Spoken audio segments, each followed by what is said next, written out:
વડાપ્રધાન નરેન્દ્ર મોદીના જન્મદિન નિમિત્તે સેવા પખવાડિયા અંતર્ગત જનસહાયક ટ્રસ્ટ દ્વારા સંચાલિત હીરામણી આરોગ્યધામ અડાલજ અને ઇન્ડિયન રેડક્રોસ સોસાયટીની અમદાવાદ ડિસ્ટ્રિક્ટ શાખાના સંયુક્ત ઉપક્રમે હીરામણી આરોગ્યધામમાં મહારક્તદાન શિબિરનું આયોજન થયું.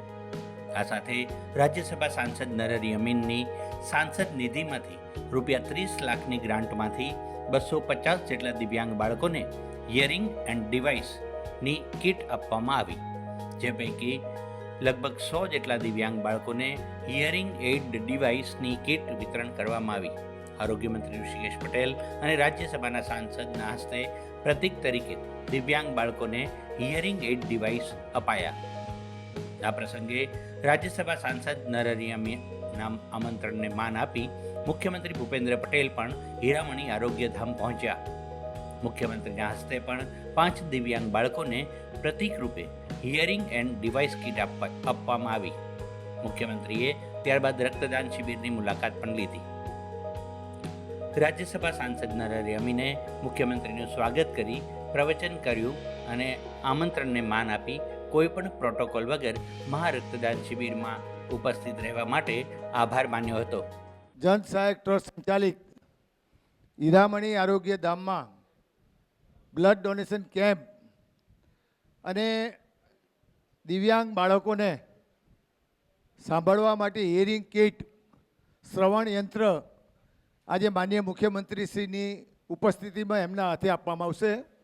આપણા માટે ગૌરવનો દિવસ છે કે દેશના યશસ્વી વડાપ્રધાન અને ગુજરાતના પનોતા પુત્ર નરેન્દ્રભાઈ મોદી 75મા વર્ષમાં પ્રવેશી રહ્યા છે, ત્યારે એમને પ્રભુ લાંબુ આયુષ્ય આપે અને આવનારા દિવસોમાં સમગ્ર દેશ અને વિશ્વની પણ ચિંતા કરી શકે એવી પ્રભુ એમને તાકાત આપે, શક્તિ આપે, એ દ્રષ્ટિને ધ્યાનમાં રાખીને આજે નરેન્દ્રભાઈ મોદીના શુભેચ્છા પાઠવવા માટે લગભગ 200 કરતાં પણ વધારે યુવાનો બ્લડ ડોનેટ કરવાના છે અને 100 બાળકો જે આવનારા દિવસોમાં સાંભળી શકતા નથી એ સાંભળતા થશે, એ દ્રષ્ટિને ધ્યાનમાં રાખીને આયોજન કર્યું છે.